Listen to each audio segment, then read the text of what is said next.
രാഹുൽ മാങ്കുട്ട ഇന്നാൾ വിളിച്ചിട്ടുണ്ടായിരുന്നു. അപ്പൊ മേഘയുടെ ഹോസ്പിറ്റൽ കാര്യങ്ങൾ നോക്കാമെന്ന് പറഞ്ഞായിരുന്നു. പാർട്ടി മൊത്തത്തിൽ നമ്മളെ മേഘയാണ് കുറ്റക്കാരി എന്നുള്ള രീതിയിൽ മൊത്തത്തിൽ അങ്ങനെ ഇതാക്കുന്നുണ്ട്. പെട്ടെന്ന് ഇതിലേക്ക് എത്താൻ കാരണം മേഘയുടെ ആ ഒരു തന്റെ സ്ഥാപനം നശിച്ചു പോകുമോ എന്നുള്ള ടെൻഷൻ കൊണ്ടായിരിക്കാം കുറച്ചും കൂടെ മേഘ പെട്ടെന്ന് ആക്റ്റീവായി വന്നത്. ഞാൻ പറഞ്ഞു ഇനി അതിന്റെ അകത്ത്, അതുകൊണ്ട് ഞാൻ ആ ഫോൺ ഇനി മേടിച്ചു. എന്റെ കയ്യിൽ തന്നെ ഫോൺ അന്ന് തൊട്ട് ഞാൻ കൊടുക്കത്തില്ല. ഞാൻ പറഞ്ഞു ഒരു മെസ്സേജും ന്യൂസോ നീ കാണണ്ടെന്ന് പറഞ്ഞ് ഞാൻ ഫോൺ മേടിച്ചു. രാഹുൽ മാങ്കൂട്ടത്തിലിനെ അറസ്റ്റ് ചെയ്തതിൽ പ്രതിഷേധിച്ച് ആലപ്പുഴ ജില്ലാ യൂത്ത് കോൺഗ്രസ് കമ്മിറ്റി സംഘടിപ്പിച്ച കളക്ട്രേറ്റ് മാർച്ചിൽ പരിക്കേറ്റ് ചികിത്സയിലായിരുന്ന ആലപ്പുഴയുടെ ജില്ലാ സെക്രട്ടറിയായ മേഘ രഞ്ജിത്ത് ഇപ്പോൾ പാർട്ടി പ്രവർത്തനം അവസാനിപ്പിക്കുകയാണ്.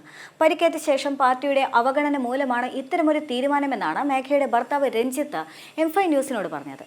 പോലീസ് ലാത്തിചാർജിൽ പരിക്കേറ്റ് കഴിയുന്ന സഹപ്രവർത്തകയ്ക്ക് ചികിത്സാ ചെലവിനായി പണപ്പിരിവിലൂടെ 8 ലക്ഷം രൂപ നൽകിയെന്ന യൂത്ത് കോൺഗ്രസ് വനിതാ നേതാവിന്റെ ഫേസ്ബുക്ക് പോസ്റ്റിന് മറുപടിയായിക്കൊണ്ട് തനിക്ക് യാതൊരു തരത്തിലുള്ള സഹായം ലഭിച്ചില്ല എന്ന് ചൂണ്ടിക്കാണിച്ചുകൊണ്ട് മേഘ രംഗത്ത് വന്നിരുന്നു. ശേഷം മേഘയെ പാർട്ടി കുറ്റപ്പെടുത്തിയെന്നും ഉത്തരവാദിത്തപ്പെട്ട ഒരു നേതാവ് പോലും തങ്ങളെ വിളിച്ചില്ല എന്നും മേഘയുടെ ഭർത്താവ് പ്രതികരിച്ചു. ഫിനാൻഷ്യലി നമ്മൾ ഞാൻ പറഞ്ഞില്ലേ, ഈ സ്ഥാപനം അടഞ്ഞു കിടന്ന ഒരു സ്ഥാപനം ആയിരുന്നല്ലോ.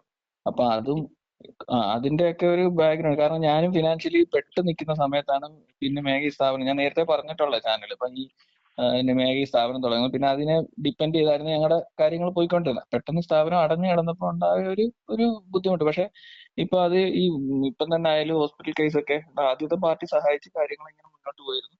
പിന്നെ ഇപ്പോഴത്തെ കാര്യങ്ങൾ, ഇപ്പോഴത്തെ ഹോസ്പിറ്റൽ ചെലവെല്ലാം മേഘയുടെ സ്ഥാപനത്തിൽ നിന്ന് മാത്രം കിട്ടുന്നത്. അതിന്റെ അകത്തു നിന്നാണ് ഈ ലോണിന്റെ അടവും ബാക്കി കാര്യങ്ങളും എല്ലാം നടന്നു പോകുന്നത്. അപ്പൊ അതിന്റെ ആയിട്ടുള്ള ഒരു ഇനി ഒന്ന് കയറി വരാനുള്ള ഒരു സമയം എടുക്കുമല്ലോ സ്വാഭാവികമായിട്ടും.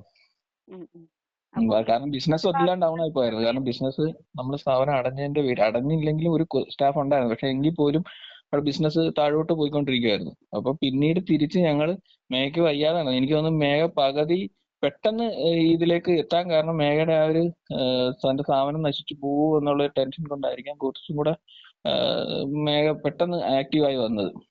പിന്നീട് ആ സ്ഥാപനത്തിൽ സ്റ്റാഫ് ഇല്ലായിരുന്ന സമയത്ത് ഞാനും വൈഫും കൂടാണ് ആ സ്ഥാപനം മുന്നോട്ട്, ഇപ്പൊ ഓണത്തിനൊക്കെ ഞങ്ങൾ രണ്ടുപേരും മാത്രമായിട്ടാണ് അത് ഓടിച്ചു തുടങ്ങിയത്. അപ്പൊ അതിൽ നിന്ന് ഇപ്പൊ ഇങ്ങനെ കയറി കയറി വന്നുകൊണ്ടിരിക്കുകയാണ്. അപ്പൊ അതിന്റെ അടുത്ത് ഇങ്ങനെ ചെറിയ ക്രൈസിസ് ഒക്കെ ഉണ്ടായിരുന്നു. ഇത്ര ലോണും കാര്യങ്ങളും ഒക്കെ ഇല്ല. അപ്പൊ അതിൽ അന്ന് കിട്ടിയ പൈസ കുറെയൊക്കെ ഈ ലോണിലും ഒക്കെ അടച്ച് അങ്ങനെ കുറെ ബാധ്യതകൾ കിടന്നതിന്റെ അതൊക്കെ കുറെയൊക്കെ ക്ലിയർ ചെയ്തായിരുന്നു. ഇപ്പം ഫണ്ട് അങ്ങനെയുള്ള സഹായങ്ങളൊക്കെ അതൊന്നുമില്ല. പിന്നെ ഇതുകൂട്ട് തന്നെ രാഹുൽ മാങ്കുട്ട ഇന്നാൾ വിളിച്ചിട്ടുണ്ടായിരുന്നു. അപ്പൊ മേഘയുടെ ഹോസ്പിറ്റൽ കാര്യങ്ങൾ നോക്കാമെന്ന് പറഞ്ഞായിരുന്നു.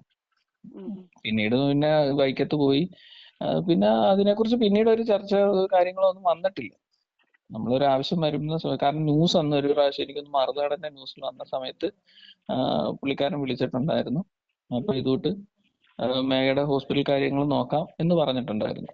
പിന്നീട് പിന്നെ നമ്മൾ എപ്പോഴും ഇങ്ങനെ ആൾക്കാരെ വിളിക്കുന്നതിന്റെ ഒരു ബുദ്ധിമുട്ടുണ്ട്. പിന്നെ നമ്മളത് ഫോളോ അപ്പ് ചെയ്യാൻ പോയിട്ടില്ല. പിന്നെ നമ്മൾ നമ്മുടെ കാര്യങ്ങൾ നോക്കി അങ്ങ് ഇത് ചെയ്യാവുന്നുള്ള രീതിയിൽ. കാരണം വീണ്ടും രാഷ്ട്രീയം എന്ന് പറഞ്ഞ് കൂടുതൽ നടക്കുന്ന സമയത്ത് നമ്മുടെ സ്ഥാപനം അടച്ചു ഒരു വേറൊരു അവസ്ഥയിലേക്ക് പോകും.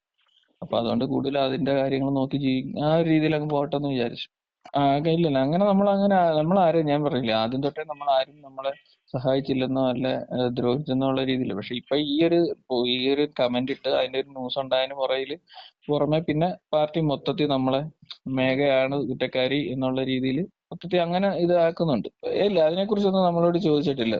നമ്മൾ അന്ന് തന്നെ ഇതോട്ട് നമുക്ക് 24ന്റെ ചാനൽ വിളിച്ചിട്ട് എൻ്റെ അടുത്ത് ന്യൂസ് ഒരു ബൈറ്റ് കൊടുക്കുന്നുണ്ടോ എന്ന് ചോദിച്ചു. അപ്പൊ ഞാൻ അന്ന് രാവിലെ പാർട്ടിയുടെ സ്ഥാനത്തിരിക്കുന്ന ഒരു ആളെ വിളിച്ചിട്ട് ഞാൻ ചോദിച്ചു, ഇങ്ങനെ ഒരു മറുബൈറ്റ് കൊടുക്കേണ്ട കാര്യമുണ്ടോ എന്ന് ചോദിച്ചപ്പോൾ അവർ പറഞ്ഞു കുഴപ്പമില്ല, നമുക്കിപ്പം വലുതായിട്ട് അന്നേരം ഇത്രയും വലിയ വിഷയമായില്ല, അപ്പൊ കുഴപ്പമില്ല, അത് പിന്നെയും കൊടുത്തു കഴിഞ്ഞാൽ അതൊരു വീണ്ടും ഒരു വിഷയത്തിലേക്കല്ലേ പോകത്തുള്ളൂ. ഇനി അതൊരു ചർച്ചയായി പിന്നെ ഈ ഒരു വാർത്ത വലുതായി പോകേണ്ട കാര്യമില്ല. അപ്പൊ അതുകൊണ്ട് അത് അങ്ങനെ അങ്ങനെ അങ്ങ് പോട്ടെന്ന് വിചാരിച്ചാണ്.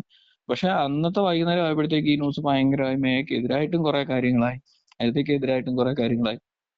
പിന്നെ ഞാൻ പറഞ്ഞു ഇനി മേഘ ഒരു കാര്യത്തിലേക്ക് വലിച്ചു കീറാനായിട്ട് ഞാൻ വിട്ടുകൊടുക്കത്തില്ല. കാരണം ഈ പ്രസ്ഥാനത്തിലോട്ട് എന്റെ ഒരു വാക്കിന്റെ പുറത്ത് ഇറങ്ങി തിരിച്ചതാണ്.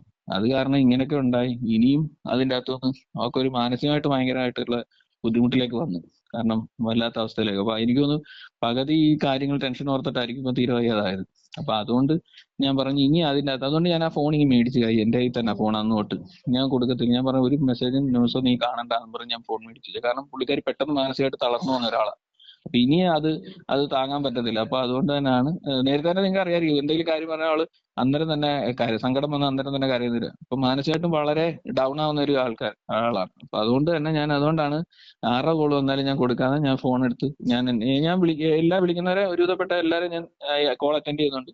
പക്ഷെ ഇതുവരെ പാർട്ടിയുടെ മുതിർന്ന ഒരു ഇതൊന്നും പറഞ്ഞ് ആരും എന്നെ വിളിച്ചിട്ടില്ല. അങ്ങനെ ആരും വിളിച്ചിട്ടില്ല.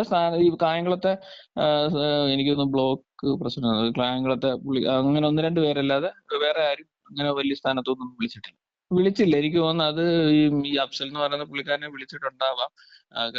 എന്റെ ഈ ഫോൺ കിട്ടുന്നതിന് മുമ്പ് മേഘയായിട്ട് എന്തോ അതിനെക്കുറിച്ച് സംസാരിച്ചെന്ന് പറഞ്ഞു. പക്ഷെ രാഹുൽ ഇതുവരെ ഡയറക്റ്റ് നമ്മളെ വിളിച്ചിട്ടില്ല ഇതുവരെ. സമരത്തിൽ പരിക്കേറ്റ് ചികിത്സയിലിരിക്കെ തന്നെ യൂത്ത് കോൺഗ്രസിന്റെ സംസ്ഥാന പ്രസിഡന്റായ രാഹുൽ മാങ്കൂട്ടത്തിൽ തങ്ങളെ സഹായിക്കാതെ കൈയൊഴിഞ്ഞു എന്നാണ് ആലപ്പുഴ ജില്ലാ സെക്രട്ടറിയായി മേഘ രഞ്ജിത്ത് കഴിഞ്ഞ ദിവസം പ്രതികരിച്ചത്. ഫോൺ വിളിക്കുമ്പോൾ മാത്രം ഞങ്ങൾ നോക്കിക്കോളാം എന്ന് രാഹുൽ പറയുമെന്നും നോട്ടം ഫോൺ വിളിയിൽ മാത്രമേ ഉള്ളൂവെന്നും സഹായിക്കാറില്ല എന്നും മേഘ വാർത്താ ചാനലിൽ കുറ്റപ്പെടുത്തിയിരുന്നു. താൻ ജോലി ചെയ്താലേ മരുന്ന് വാങ്ങിക്കാൻ പോലും സാധിക്കുള്ളൂവെന്നും ICSE സിലബസിൽ പഠിച്ചിരുന്ന കുഞ്ഞിനെ സർക്കാർ സ്കൂളിൽ ചേർക്കേണ്ട അവസ്ഥയായെന്നും അവർ പ്രതികരിച്ചിരുന്നു. ചികിത്സയ്ക്ക് 8 ലക്ഷം രൂപ സമാഹരിച്ചുകൊണ്ട് യൂത്ത് കോൺഗ്രസ് കൈമാറിയ സംസ്ഥാന വൈസ് പ്രസിഡന്റായ അരിത ബാബുവും തുക കിട്ടിയിട്ടില്ല എന്ന് മേഘയും വ്യക്തമാക്കിയതോടെയാണ് ഈ കോൺഗ്രസിനകത്തെ തട്ടിപ്പ് പുറത്തു വന്നത്.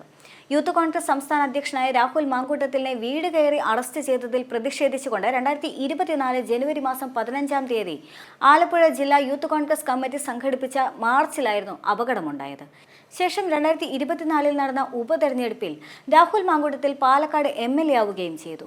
എന്നാൽ അതിനുശേഷം നാളിതുവരെ രാഹുലിന്റെ ഭാഗത്തു നിന്ന് യാതൊരു തരത്തിലുള്ള സഹായമോ ലഭിച്ചിട്ടില്ല എന്നതാണ് കുടുംബത്തിന്റെ ഇപ്പോഴത്തെ പരാതി. സംഭവത്തിന് ശേഷം സാമ്പത്തികമായി തകർന്ന മേഘ ഇപ്പോഴും ചികിത്സ തുടരുകയാണ്. സംഭവത്തിന് ശേഷം പാർട്ടിയുടെ ഭാഗത്തു നിന്നുള്ള ഈ അവഗണനയാണ് പാർട്ടി പ്രവർത്തനത്തിൽ നിന്ന് മാറാനുള്ള തീരുമാനത്തിന് പിന്നിൽ എന്നാണ് മേഘയുടെ ഭർത്താവ് പ്രതികരിച്ചത്.